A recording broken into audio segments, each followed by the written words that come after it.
Hey, Space Cadets, I am Ross Johnson, your favorite co-host with the Sound of Tomorrow show. You're listening to WAYO 104.3 FM. Boop, boop, boop.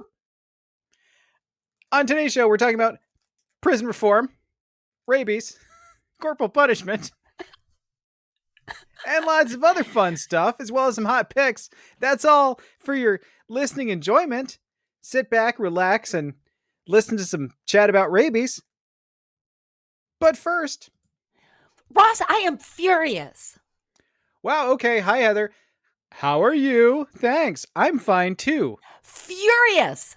Yeah, I heard you the first time, and you look it, too, but you could have some basic manners for a change. Oh, quit it. You could have some manners, too, and ask what I'm so mad about, because when I tell you, you're going to blow your top, too. Okay, I will bite. What has got you all worked up today? They're doing more handouts. They? What? Who? Like handouts like free samples at the store again? You love free samples at the store. I can't imagine why you'd be mad. No free samples and no free lunches if I have my way. But that's another issue entirely. Did you hear they're forgiving college loans? Just letting people right off the hook for all the money they owe. Well, yeah, of course. I mean, it's all over the news. Like the Biden administration plans to forgive a whole lot of student debt. And I've even seen some posts on social media that friends we know have started the process. Oh, I figured you didn't know. I'm usually the one with the bleeding edge news. Yeah, absolutely. Like your 2015 article last time about how cheese is health food. That was... Well, it is.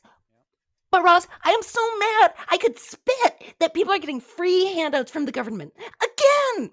What a slap in the face to everyone who scrimped and saved and struggled to repay their loans, and now they just have to sit back and watch other people get what they weren't given. Wow. Okay, I am genuinely surprised that you feel this way, Heather. Well, I do. These people who are just getting a nice bundle of cash, how irresponsible. Okay, I think that's a really unfair assessment. I mean, you do know how predatory the terms of most, like if not all, student loans are, don't you? No one forced them to sign on the dotted line. If they couldn't afford to go to college, they should have known better. Yeah, I mean, okay, but it's just a sad fact that here in the U.S. to get basically any job these days, a requirement is that applicants have at least a bachelor's. Like, no matter how little, having that degree applies to the job in question. I just don't like the idea that all these fat cat first-year teachers, new social workers, nurses, aides, and such are going to be getting the big payout when they were the ones who got themselves so deeply into debt to begin with. Okay, wait. So, fat cat first-year teachers? How much do you think a first-year teacher makes? Here in Rochester, they start at like $150K. No, they don't. Yeah, they do. Okay. Yes. Even the most cursory of Googling, quote, the average teacher salary in Rochester, New York is $55,249 as of July 26, 2022, but the salary range typically falls between $46,204 and $67,345. That's just from salary.com, but the other results said basically the same figure, so not quite $150,000. Well, I also don't like that these handouts are going to drive up inflation. What? How? The supply chain is already so strained, and now a bunch of people are just going to be given $10,000 or $20,000 just right in their pocketbooks, right in their laps, right in their wallets. They're going to go and they're going to try to buy up all this stuff, and prices will just go up and up and up. Right in their pants. Yeah, no, but that's not what's happening. So people who have their student loans forgiven will just get to stop paying, the 10 or 20,000. They're not getting the money given to them. They just won't have to pay that amount. Oh. Why don't you just come out and say it? Say what? Why you're really mad? I'm mad because this program might make people considering loans take out more than they would have because they assume that there's going to be more loan forgiveness programs in the future. Okay, that's the first legitimate concern you've mentioned. Along with that, if loans are being forgiven, that might lead to colleges deciding to inflate prices even more, figuring the government will take care of the loans. But that's not it, is it? I see it in your eyes. You're greedy, beady, greedy. What do you see? What are you trying to say? What do you see? You know. Okay, fine. My parents paid for my entire college and I never even had student loans. But where's my handout? There we go. There it is. There she is. Okay, now doesn't that feel good just to get it out there? I mean, yeah, kind of. No. Yeah. Where's my handout? Me! Me! What about me? Oh, that's my Heather. What My about her? greedy, greedy eyes. Beady, greedy little eyes. Blink, blink. Yeah, yeah. Me. And and I think they're squares in the middle. That's sort of weird too. I Yeah. thought that was just raccoons. It's the greed. Oh, fair enough. Yeah. I like it.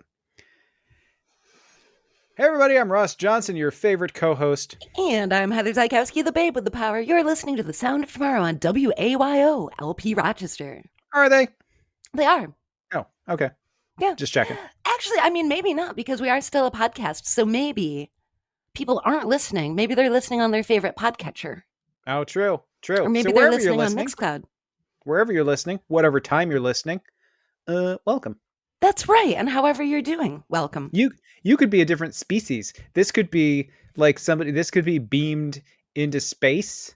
This could be like it could be I mean, human civilization could be gone, right? Absolutely. And you're just listening to this. I don't know why. Maybe you're an archaeologist. Right. Maybe you somehow dug up the radio waves. That's how it works, right? Yeah. You went to the radio mine? That is the science behind that. So And you dug up the radios? Welcome, Zobnorps of Planet 5. Zobnorp and Zobnerp. Actually, they're just all named Zobnorp. So what about Zobnerp? That's a different species entirely, and now you're being offensive. I'm always offensive. Right. It's kind of my brand. Ross, can I tell you about a couple things that I've been liking lately? We might call them hot picks. Are they interesting? I think so. Okay. So that's a no. Speaking of podcasts, yeah. I have recently started listening to a brand new podcast that just started releasing episodes. It's so good. And I'm having a ton of fun with it. And I would definitely recommend, if you like shows, did you get into Serial and S-Town and all that kind of like true crime reporting? But it was more reporting and not sensationalized. And yeah, no, we've talked about this. Yeah, I have a limited tolerance for true crime. Even the best, even like very good true crime, it's sort of not totally my thing. But yeah, I know. Yeah, I've a couple of the better ones. So yeah, I guess this is a long way of saying like, yes, I am not unfamiliar with the true crime genre. Okay, so this is a fictional story told in the style of like Serial or S-Town, and it's a very specific style of like, there's the narrator, but then there's interviews with a whole cast of characters, and it is so incredibly well done. The only way you know it's fake is because there's a lot of completely absurd stuff in there. Right. What's it called? But it's called Corked. Okay. And I've got this small description of it. Corked is a scripted true crime miniseries set in Napa Valley about a brash winemaker with a secret past, his missing girlfriend, and a jilted roughneck from Louisiana who pulls an investigative journalist into a mystery that quickly consumes his life and career. And there's new episodes every Tuesday from August 16th to September 6th. And I have been finding it so awesome. And just, it's done so incredibly well. Mm-hmm. And it's got a lot of funny moments so far, too. So I've been having a really good time with that. I love that. Yeah, it's fun. I'm lately I've got so many I've got so many history podcasts. Yeah. And lately I'm not able to keep up with anything. So I just sort of like whatever has whichever. So a lot of the narrative podcasts and a lot of the other types of podcasts that I used to listen to, I have lost the threads of. So because basically what happens lately is I just like whatever has released recently and sounds even remotely interesting. And it's always like the Phoenicians. And I'm like, okay, sure. So, and that's, yeah. So a lot of which is fine. I'm learning an awful lot, of course, as I like to do. But, a lot of the sort of more narrative podcasts that I also like, I have definitely lost the thread of because my feed is, I don't want to say cluttered because I like them, obviously, and that's why they're there. But my feed is sort of buried under a bunch of history podcasts, which again, I love, and Mm-hmm. it's fine. It's just there are some things that I sort of miss that I should try to get back to, but Yeah, I feel legitimately sad sometimes when that happens to me. Like I mhm. I was up for a while on Welcome to Night Vale, Yeah, and then I fell behind, and now I don't see how I could ever catch up again. right. I think it's still on, and I truly regret it because I really liked that show a lot. I just Well, I wouldn't know where to start. yeah, well, and there's even stuff like I don't know, there's even non-narrative stuff like I don't know, like Radio Lab exam for where Mm-hmm. yes, I can absolutely just listen to one episode, but then I there's a catch in my brain about listening to the most recent episode when I know I haven't listened to a whole bunch of episodes. So then I feel like I have to go back to find an older episode, and then it becomes too complicated, and then I just move Yeah. on. And I the Phoenicians, all right, that's fine. So that's sort of what happens in my life. It's not really a problem per se. It's No. just not ideal. Yeah, it's interesting how my listening habits have changed too. Like I used to listen to a lot of NPR like all the time Mm, and all those programs like Radio Lab and This American Life and Snap Judgment and all that stuff, the Moth Radio Hour. I don't know what change has taken place in my brain that I'm like, yeah, those are shows. I still listen to NPR during the day, like I just have it on to listen to the news and stuff like that. But it's weird how I've shifted. yeah, I miss a lot of that stuff now too, and I think it's just they're so I'm sure there's some science behind, and I think there's even a name for it that I'm drawing a blank on. But there is a name for it, and I'm completely drawing a blank on it. But it's what happens to your brain when you have too many choices, and there's absolutely a term for that. But it's called the brain scramblies, is what that's called, is the Yes. scientific term. You get too many choices, and you get the Hmm. brain scramblies, and it sort of messes with your decision making a little bit. Again, does it really? I know this is Am I so completely low stakes. Yeah, like, am I Boy, oh negatively boy. impacted? I Am I used to negatively really like Radio Lab and now I don't listen. Oh, Right, right, absolutely. So I also feel like sometimes I mean, there's another conflicting idea that and I forget what this is called as well, because I'm completely unprepared for this conversation, but, there's this idea that, people think like, "Oh, you have to file everything in this way, and you have to file the folders in this way, and you have to put the folders over here, and you have to put A over here and B over here, and you have to put this office thing in here."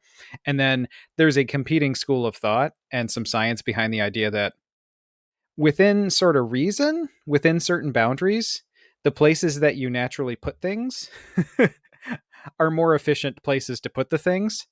So the assuming you set some reasonable boundaries, so you're just not drowning in trash.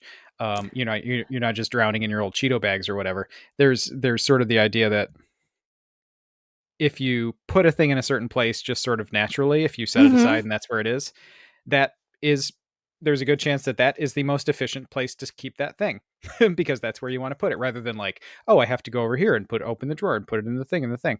So sometimes I think it's like that with podcasts or entertainment choices. Like you can try to come up with a whole logical system, but Mm-hmm. maybe the stuff you listen to is the stuff you want to listen to, and that's just fine. Yeah, So, that's definitely it. On occasion, I do end up listening to us, oh, which is always interesting. It's usually when I'm doing something like I'm out doing a bunch of yard work and I don't want to take off my gardening gloves and like access my podcast player and start poking at it. It's like I would rather just listen to us and keep doing what I'm doing. That or I'm cleaning, same thing, like arm deep in suds and don't want to interrupt myself. I think that's how most people listen to us. They're sort of trapped. I think There so. might be a storm, and they're trapped in the car, or Yeah. some sort of their phone is broken and only plays one thing, and it's us. I think that's most of I our feel listenership. terrible for those folks.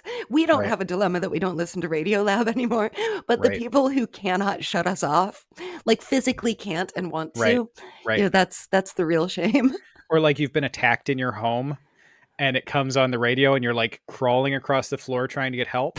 Yeah. But it's just playing and you can't like you're torn between getting to the phone to get help Right. or getting to the radio or the pod player to turn us off, and you're Yeah. you're you know you're just sort of stuck and you don't know what to do. Yep. So Yeah. And you can't, like, there's no remote, so you can't just turn the volume down. It's right. a terrible situation. But so, this new program, Corked, and another great thing about Corked is it's a limited miniseries. So I don't feel that pressure of, oh boy, I've taken on a new show And it's because it'll corked like end. like the wine bottle. Yeah, because it's about a vintner. Okay. Yeah. Does it take place in Ireland? No, it takes place in Napa, in Okay. California. Okay, I just wanted to clarify. You said vintner, so that makes sense. I was trying to figure out if it was wine related or Irish related. So I figured it had to be one Right. of the No, two. it's wine. Very good. Yeah, because it's a scripted true crime miniseries about a brash winemaker with a secret past. That sounds like me, but without the I wine know. or any of the secrets. Well, you got a I have a secret past. I could do Yeah. a little bit of a hot pick. Do a hot pick because I've got another Yeah. one after that. We haven't done like a true hot pick segment in a while. Yeah, I have a book hot pick sort of, but I haven't started it Ooh. yet, so I'm going to hold off on that one. But so because I don't know if I expect it to be good, but I'm not sure. But and this is so the hot pick I'm about to do. Feel free to run off to the bathroom because you're not going to care even the tiniest little bit about it. Is So it about a movie? yes, it's Okay. about a lot of movies. So Oh boy. it's Uh-oh. there's this group called Creator VC, and I don't know why they're called that, but they do these documentaries. So I watched this whole on my elliptical. I watched this entire documentary series they did about called In Search of Darkness about 80s horror movies. Oh. And then they did one about which I was like, wow, this is really good. And it's long, like it's very like they're extremely long, which is but so I've watched two of these things now, and I'll tell you about the second one, which I just watched. But they're very long. The format is it's sort of smart because like if you're doing we're going to talk about say horror movies in the 80s. Do you do it thematically or do you do it chronologically? That's Oh. something. So they basically do chronologically and then they stop and they talk about themes. So it's just it's sort of a really good format. So they did one about 80s science fiction movies called In Search of Tomorrow, which I caught the Indiegogo or whatever it was for. So we ordered that and we just got it, and then it's just come out. The horror one is available to stream on Shudder, I know, at least. This one I don't know if it's available anywhere unless you like go out and buy the Blu-ray. So I'm not sure how good a recommendation this is going to be for a lot of people, but if you're into that kind of thing at all, it is so good. And Mike and I were like, and you're gonna gasp when I tell you this. So I think it's like 5 hours long, and we did not watch it all in one sitting. So we watched it over several sittings. But we were like, I mean, we were staying up like we could do one more year. They're gonna get to 1986. It was really well done. It had a lot of people you recognize. Will Wheaton, I think, is someone you've heard of. Yeah, Yes. but there were a lot of, and it's really well done. The format is simple but smart. Again, just sort of going through year by year movie. They're not talking about every single movie, obviously, but hitting the high points and then stopping to talk about broader themes.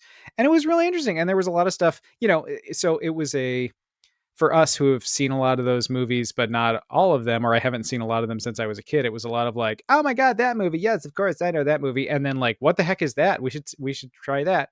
And then, oh, I liked that when I was a kid, and I don't know if I want to see it now because I might ruin it, that kind of thing. So really good. Like I said, Creator VC, it's called In Search of Tomorrow. I don't know.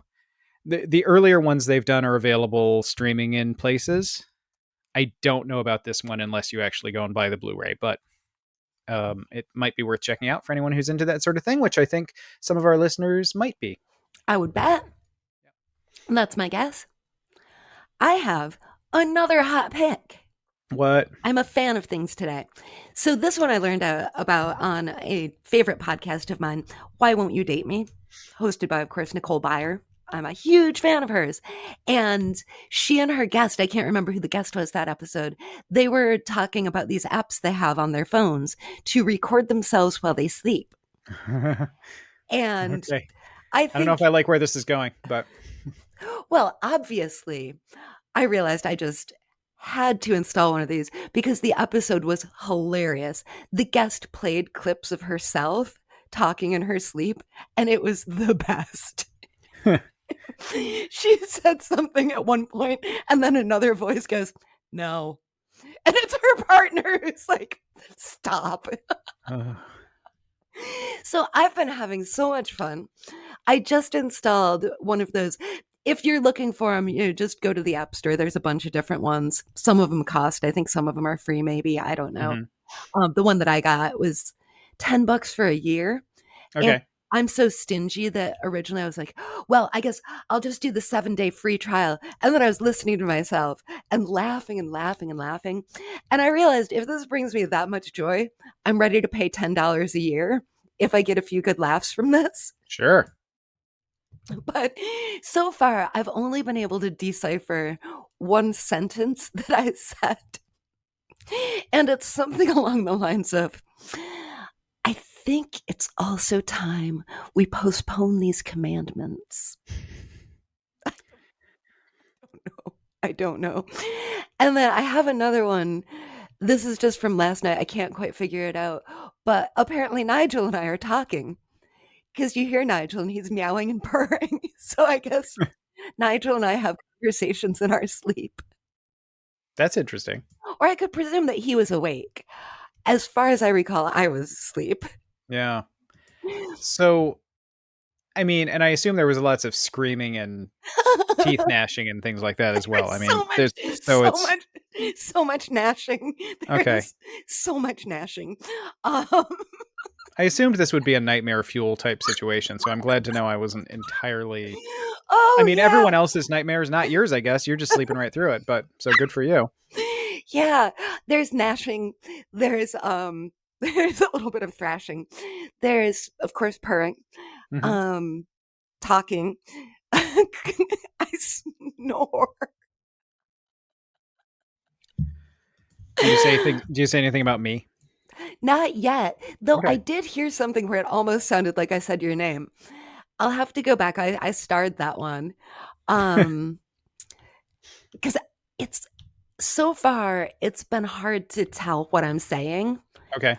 And I do say the things that I say very clearly are yes, all right, and no. So Okay. I That's fair. yeah. So I'm more agreeable than not, but on occasion there's a firm no. I I wonder, there are sort of online things where you can put in your audio clip and you'll get a transcript back. I wonder if that's wonder if that's something to consider. Oh my gosh. Yeah. It used to be. I don't know what I used. I used to use when I did interviews. I used to use those back in the day because I would tape things and then there was just no way in heck that I Mm-hmm. would want to sit there and transcribe things. So, I mean, I think it was like a few dollars per, it was a few dollars per transcript or whatever, which was very reasonable for me, especially, I mean, I got to bill it to people, so it was extra fine, but Right. um, you know, that Oh, might I be do something there, and then wonder. you won't have to go through the whole thing. Just audible screams, you know. Well, the thing is, it's voice activated. So it only picks up when there's enough noise for it to pick up. It doesn't just record, however long I choose to sleep, 16 hours or so is Okay, now usually how much I sleep. okay, now if you added up the recordings from a typical night, the Yes. time, how how what would you think the total would be I'm of not, times when you made enough noise to trigger the recording? I, it picks up so far. Um, no fewer than 40. And so Okay. far, no more than 60 Separate recordings or minutes? separate recordings. Okay. And they're all 30 to 45 seconds. The answer is I'm rarely quiet Yeah. because I'll go and sometimes I'll see like Wow, it didn't pick up for a whole hour. I guess I was silent for an hour. That's wonderful. So what I would say to our listeners is if you happen to be on Tinder or, Bumble, whatever app is all the rage at any given time, and you see someone who looks like Heather, I would say, think about running the other way. I don't want to tell you what to do.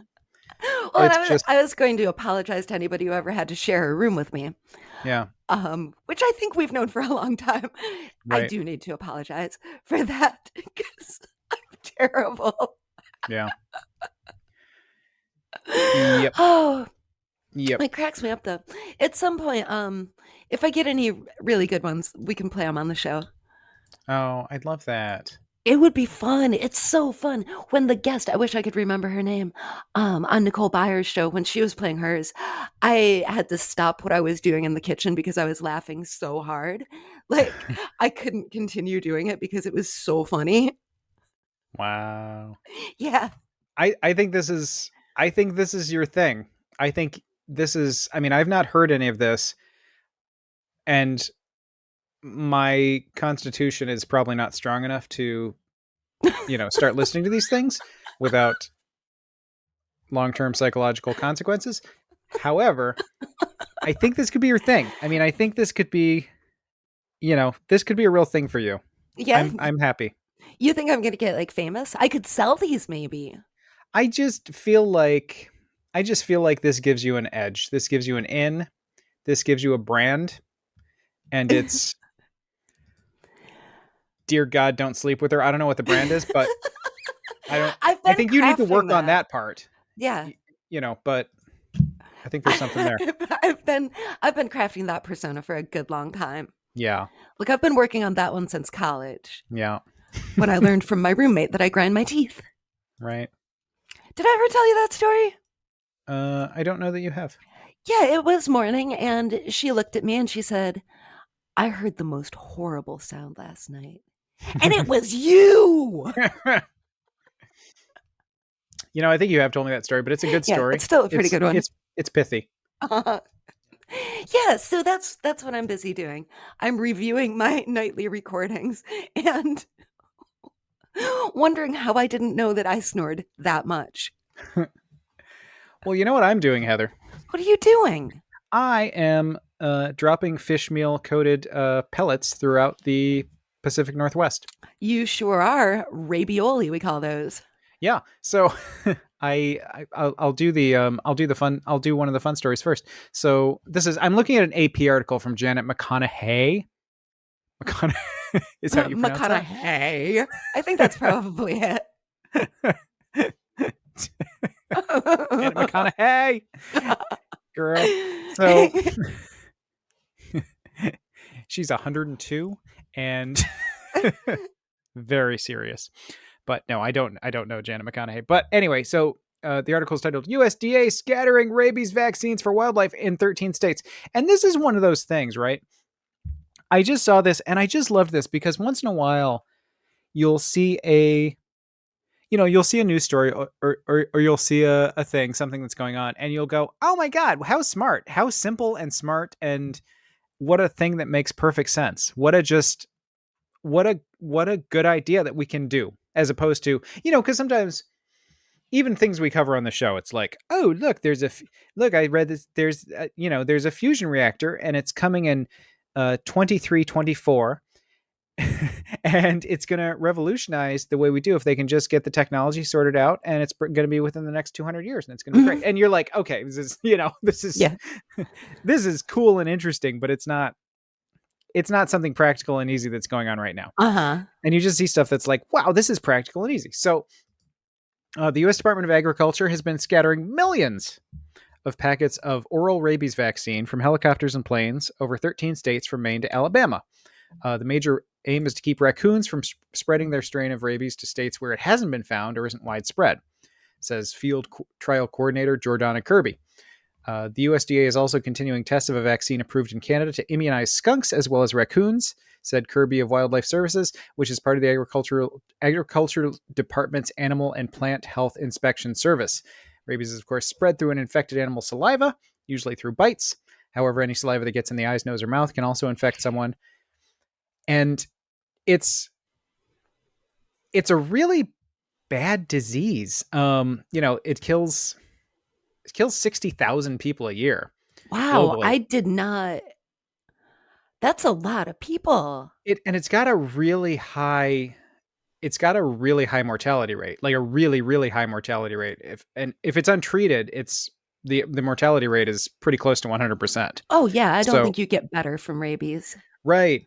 And so to take this step to control rabies in the animal populations in these states. And I guess the goal is not so much to do that, but to contain it within those states at least. Mhm. But that's better than nothing. And just what a great idea. What an easy way to, I mean, I'm assuming, I don't know how much, I don't know what the data shows about the efficacy of this. Like, do animals just walk by these packets and maybe it's useless? I don't think that's the case. I don't think, I think they're supposed to be yummy.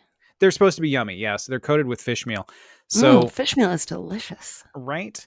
So I thought that was a neat thing. I'm glad to hear. I guess I'm always excited when there's like, here's a deadly disease, and we have a relatively simple way to at least curtail it.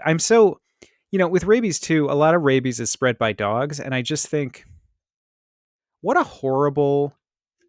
You think back to a time when rabies was even more widespread and more common, and particularly in like domestic dog populations, there was a time when it was a lot more common. And you just think about your beloved pet Uh-huh. who's like the sweetest creature in the world and loyal and helpful and wants nothing more than to be your best friend. And then they get this disease that makes them, want to attack you and kill you. Right. And then they have to be killed. I mean, it's just such a horrible, I'm sorry I went I into a very dark know. place with this You from a nice story, did. but I guess that's why it's good to support, to keep an eye on it and to support efforts to curtail these diseases, because I guess a disease that's very bad news when it's running rampant is a good Mhm. news story when it's under control or there's less of it, you know? Yeah. So again, I'm sort of happy about this. I think this sounds like a good idea to me. I think people, are not taking taking their raccoons in to get their rabies shots as much anymore. So with all the anti-vaxxers out there, so I guess this is a good way to get that done. Yeah. Yep, absolutely. And I know that around here, the one of us who has to get immunized against rabies, he's all set. Good. Yep, he's good till next year. Then he has to get his booster. Yeah, I think, and I think with dogs it's once every 3 years. I don't know what it is for cats. I think Nigel's up to every 3 years as well. We just went to the vet last week for his little wrists, which are indeed arthritic, which Oh, is, yeah. But at least we got him checked out. It's yeah. it's what I thought it was, and the doctor has confirmed that he's fine. He just walks differently now. But we Okay. got our little sheet of paper that says when he's due for his other things, Yeah. and I looked at it, saw that there was nothing I was behind on, and kind of just forgot what exact dates were there. Yeah, I do that too, and I sort of, because I take them in for their annual things, I usually don't worry about it unless they tell me. I Mm-hmm. mean, but they give you that sheet every time you go, so you can. Right. And I usually throw the sheet in my filing cabinet in case if I Yeah, were concerned, like, oh, all right, he's good on that. He's good on that. we've got them But yeah. everywhere. I'll make a copy to keep in the car because sometimes, we take them to daycares and stuff, and sometimes if they've had their shots updated, but it's not on record, Mm-hmm. it's nice to have the papers with it because otherwise I don't remember to do it. So it's nice to have the papers there. So they're like, "Hey, did you know their rabies was behind?" And I'm like, "Ha ha ha! It's not though because I have the paper right here. Now you have to take my Right. dog, Yeah. dummy." Because, yeah, I guess you do have to provide proof of vaccination because you can't just wander in and go, like, no, no, no, they're fine. Yeah, they don't believe you. Yeah. They think you're lying. Well, I bet some people try. What else we got? So, why don't we do this? And it might segue into yours. Okay, All so right. I don't know if that's going to be true or not. We'll find out. Well, let's see. Go on the ride with us, everybody. So, Woo. we've talked a little bit about prison reform before, and this isn't this isn't so much an example of prison reform that I'm going to talk about, but an example of why prison reform is not a bad thing. We've talked before with bail reform and a lot of other issues related to criminal justice.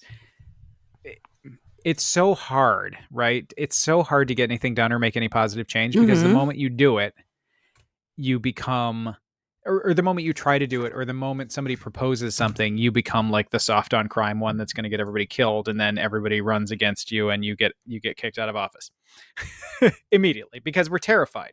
We're terrified. Uh, there's us and there's criminals, and we're not the same. There's no overlap in our minds. There's no overlap between us and criminals. Criminals are people who just should be in prison all the Mm-hmm. time, Yeah. and then we should be free and not ever have to face crime.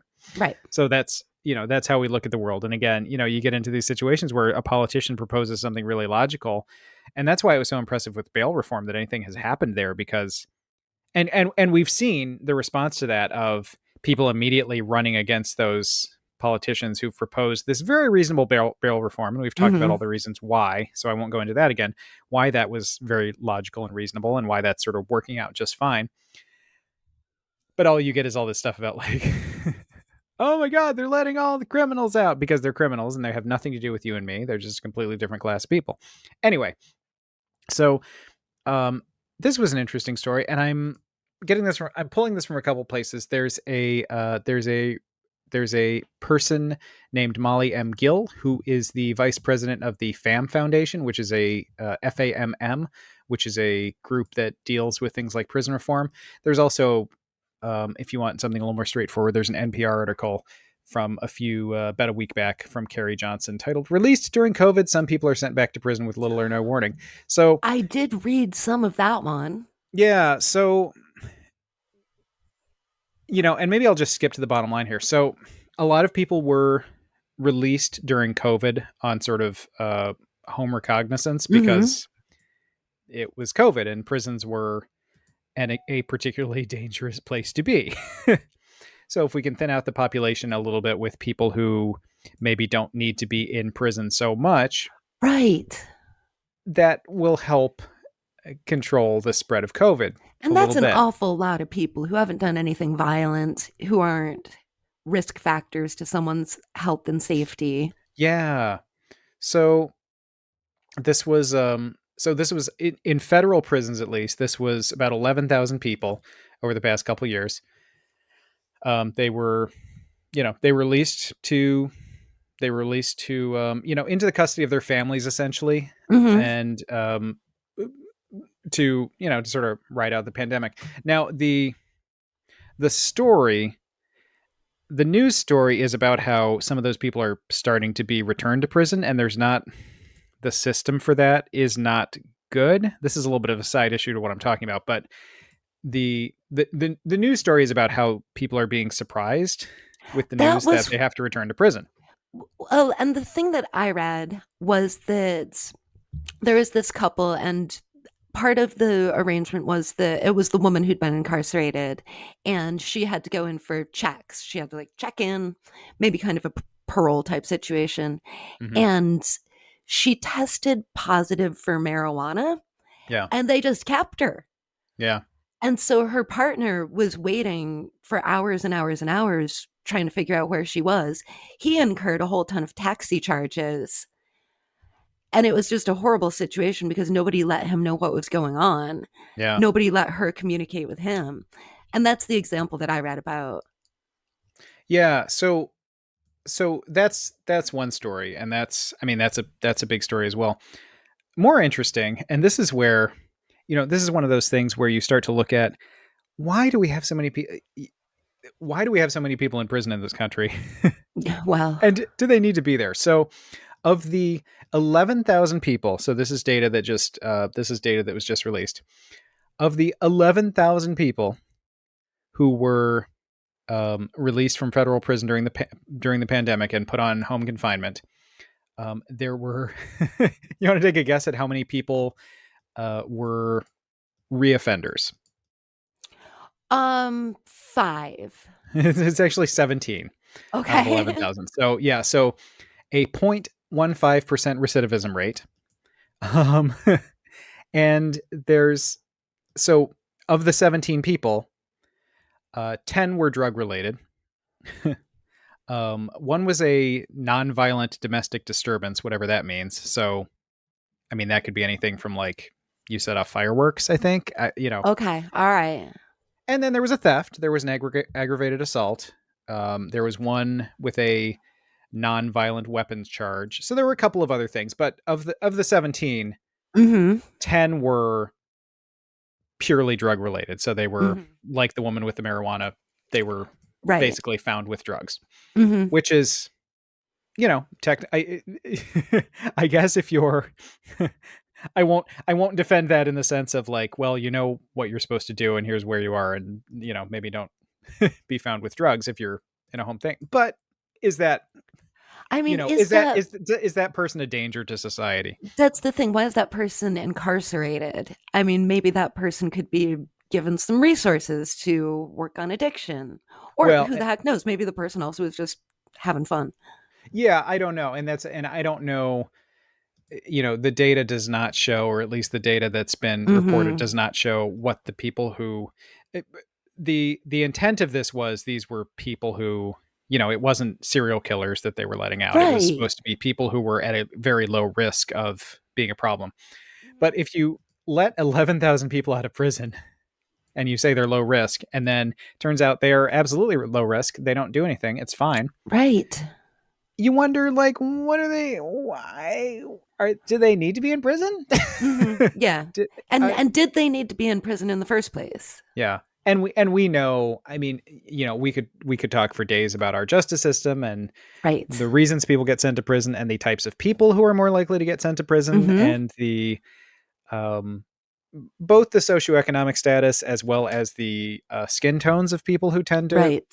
be more prone to wind up in prison. And then, of course, in a lot of states and a lot of places, once you've been in prison, once you've had some sort of conviction like that, then suddenly you're not eligible to vote for at least a period of time. So Right. that means that anyone who would any part of the electorate who would say, hey, this is a bad system, maybe we should vote for other people, who has inside knowledge of that, is not eligible to participate in the system. Which makes it even harder to get change, to get positive change. So Right. I, Well, and then on job applications, it's still legal for employers to ask if you're is it a felon? What is it they ask on applications? I don't know, but yeah. So I mean, that's a problem as well. And of course, if you're having that information in front of you, I would say would try not to be the kind of person who is going to make a judgment based on that. But if you're putting that information front and center and you're making hiring decisions and you've got someone with a felony conviction and someone without, that Mm-hmm. is undeniably going to prejudice someone. That is, I would think so. And I always wondered, I think even from when I was a very young person applying for jobs just at shops and stuff, I was like, why does it matter? yeah, I because that's not some kind of guarantee that you're hiring a good and honest employee if they're not a felon. right. And again, it makes it hard. We see the things that most impact recidivism rates are not being allowed to get back with your life. So we see all Mm-hmm. sorts of cases and all sorts of not just individual cases, but statistically large numbers of people who they they wind up in prison or they wind up with a conviction for something that is maybe stupid, maybe not, you know, maybe legit, maybe a little like, did the person really need to be, did the person really need a big conviction for that? But Mm-hmm. then we make it so hard for, we see this with drug offenses, say, where we make it so hard for people sometimes to get back and get on and restart their life. Like, oh, you have to put this felony on all your job applications. You have to do, we're going to make it incredible that we're Mm-hmm. going to make it very hard for you to be a productive member of society, even after all the stuff that prison does to people. And I don't have any personal experience of that, but I certainly believe the testimonials and the books, and plenty of people have written about the things that prison does to Right. you for Yes. all sorts of reasons. So you go so you go through all that, then you get back out in society and nobody will give you a job. So what do? I mean, Right. if someone starts stealing or whatever at that point, or selling drugs or whatever, whatever the thing is we don't want people to do, how many people had a choice at that point? you Right. know you kind of have to live, you have to, and people will do what they have to do. Yeah, and the resources aren't provided. There's not I don't think there's a whole lot of, okay, you're out of jail, here's some resources to get you set and get you on your feet. Yeah, I mean, there are private, there are a lot of private groups and There, individuals and yes. organizations, but that's anything along those lines. It's very catch as catch can. Are you in the right Hmm. area? Oh, absolutely. Some of them are, some of them are absolutely great and widespread and broadly Hmm. supporting. A lot of others are, are there sort of religious requirements, or Right. they have certain stipulations about who they will help and why. So that's a limiting factor as well. So it's, I Yeah, but again, it's certainly not part of the prison system, so to right. speak. Yeah. So I don't know. I don't know what the point of all this is. This isn't one of those things where here's the solution, but it's just further evidence in my mind that there are a lot of people in prison that don't need to be in prison. Hmm. Yes. Yeah, and it's really bad, and it's bad as far as I understand. It's bad for us, the taxpayers, It's bad for us, the taxpayers, because but that's our tax dollars at work keeping someone incarcerated who maybe sold a little bit of weed a couple years ago, you yeah. know? Well, and there's a whole lobbying setup as well. I mean, there are all sorts of reasons that aren't great reasons, along with our own ignorance as citizens, where and bigotry, where again, we do this thing where, oh, that person's a criminal, or that person looks Hmm. like a criminal, and therefore, you know, I would never be in that position. And I've seen people who've committed crimes with this attitude. Like, oh, they're a criminal. I did something, but what I did isn't that bad. But they did Hmm. something. Hmm. They Hmm. deserve that. It's like, Yeah. well, you were both selling weed, so I don't know. Like, you got, Right. you did it and paid your way through college, and they are in prison. So I don't know, like, why you're so much the better person. But Yeah, it's anyway, definitely interesting. it's bad, I think. It's bad. You want to know what else is bad, at least in what my opinion, Ross? what else is bad, Let me Heather? know if you agree with me on this. I found an NPR article from the 27th entitled "A Missouri School District Reinstated Spanking If Parents Give Their Okay." And these days, I'm pretty jaded, so I was not surprised, nor was I shocked. I was dismayed. There is so much weird stuff going on with schools, but yeah. Yeah, so now, in southwestern Missouri, at the Cassville School District, uh, they're hitting kids. I don't understand how that helps. It says the policy states that corporal punishment will be used only when other forms of discipline, such as suspensions, have failed, and then only with the superintendent's permission. Yeah, Why? and Isn't it known? We aren't parents on this show. yeah. Isn't it known that hitting kids is not a way to help them? Well, and it's so interesting too. Yeah, I mean, there's a lot of, and we I think we've talked in the past about the data that says exactly that, that hitting doesn't really work. It's not really great. It's not really a good idea. And I know there's sort of the old traditional, like, this is what we do. And again, is it, is a pat on the bottom in the home always the worst thing? I don't think it's great. It would not be something in my family, but I know different families do things differently. But to tell a school, I mean, it's interesting because so much of what's going on in schools lately is like parents being mad about what isn't happening in schools, but then a lot of it are things that could be handled at home. So if your kid has a discipline problem that's so extreme that everything else has run out, Mm-hmm. You would think that would become at some point a home issue, as opposed to no. I'm going to go ahead and offload this Yeah. disciplining my child to some random. And I mean, I don't want to take this to a terribly uncomfortable place, but I guess I'm going to. We're very worried in our society about the treatment of children with regard to inappropriate touching, Right. all that sort of stuff. Again, Well, I won't say any more than that. But so this seems like an inappropriate touch. I don't know, an th- unsupervised inappropriate touch to me. that most definitely, because I was just thinking about in all of these schools, because it turns out I found some little infographic. There are quite a few states where kids can get hit at school. Okay. So then it makes me wonder who hits the children? Yeah. It did say in this article that a child will not be hit when they're just alone with one adult. Okay. There will be someone else there monitoring the striking of the child. I don't know if that makes it better, but okay. I don't think it makes it better. Yeah. I think because and then they're saying like, oh well, like you can come and watch. Yeah, I mean, I don't know if that makes it better for me as a parent. The child will never. The child won't be hit in the face or head. I guess that's good, so we don't leave a mark where people can see. I know it.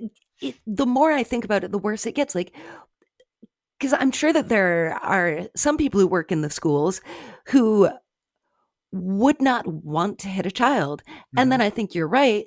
There are probably, unfortunately, some people who work in schools who would really, really, really like to hit a kid.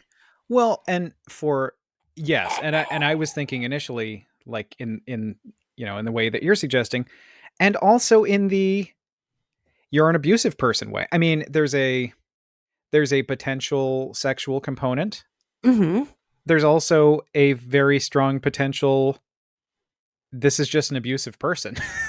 Yes, absolutely, and is perfectly happy for the opportunity to spank a kid. So to beat a kid with impunity.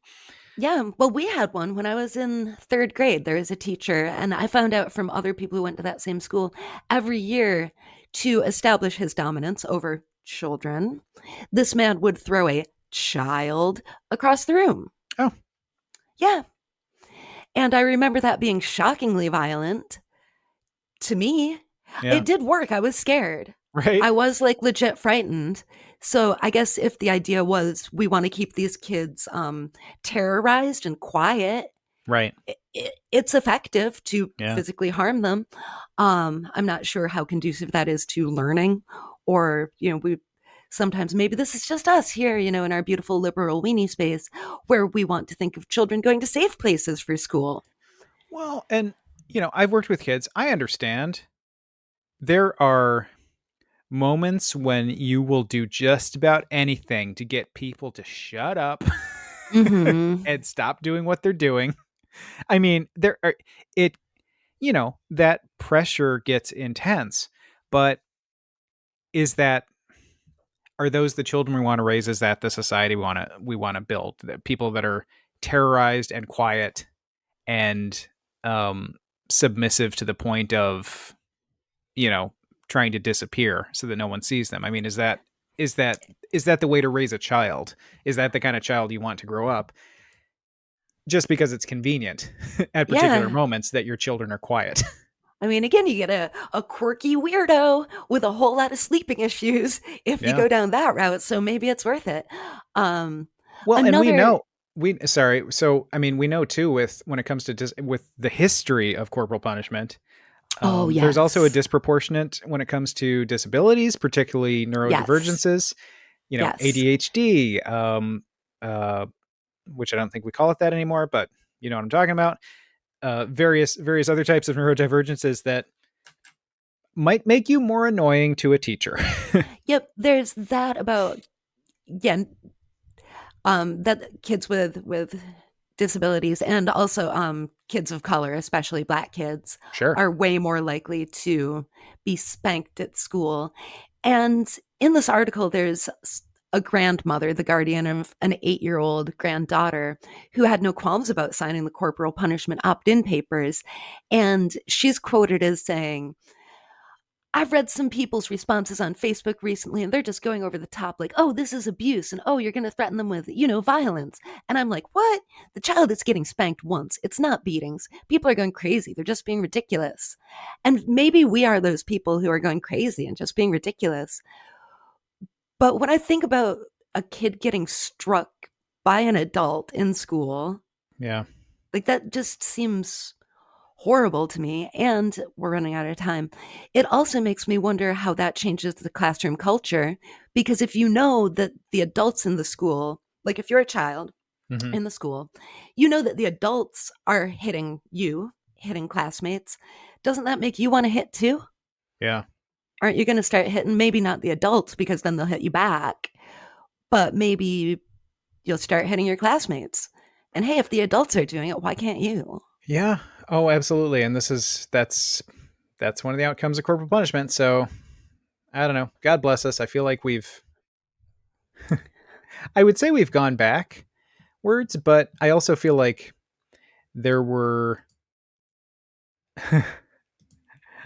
I don't know. I feel like the good things about the old, we've left behind anything good about old timey times and just come up with the Yeah. worst. It's just decided on to bring back the worst stuff, not anything. So I don't know. But anyway, I that's mean, now I don't know. I picture I don't like schools with it. just empty libraries and kids are getting beat up all over the place, and it sounds like a terrible, terrible thing to Yeah, me. I'll tell you, no one's spanking my kid. Yep, no, no one's spanking mine. No. So I don't know. I don't know. And I was dismayed to see that I really thought that you couldn't hit kids in school anymore. I was wrong. Well, we're wrong about an awful lot. But you know what's very right, Heather? Hanging out, listening to WAO, your friends, your fellow people who talk and make music and play music. They're great. It's the right thing to do. You should do it. You should come back here next week. If you're trapped in your car, we'll be here. So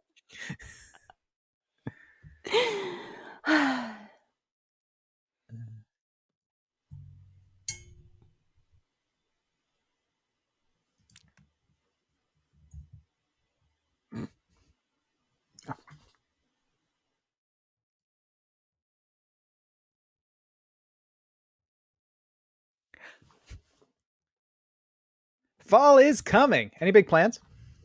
I've been thinking I might volunteer at some local schools this year. Oh, that was wonderful. I mean, will you read to the kids or like help with crafts or something like that? Oh, no, not at all. I've joined this group called Moms Against Free Meals. MAFM, we call ourselves. MAFM. Okay, but you're not a mom? I'm a cat mom, and MAFM takes a strong stand against handouts. So, me and the girls, we're going to go around to schools and slap food out of kids' hands. Well, not the kids who can actually pay for their lunch, they can eat. But the kids who get free meals, how dare they? Okay, Heather. We're going to pry it out of their little mouths if we have to. We'll wear gloves. Okay, Heather, that is just MAFM! gross, if nothing else. Have you seen kids eat? I don't want to be anywhere near that. Slapping the food right out of their little hands. No, let them once they touch it, let them keep it. No, not if they can't pay for it.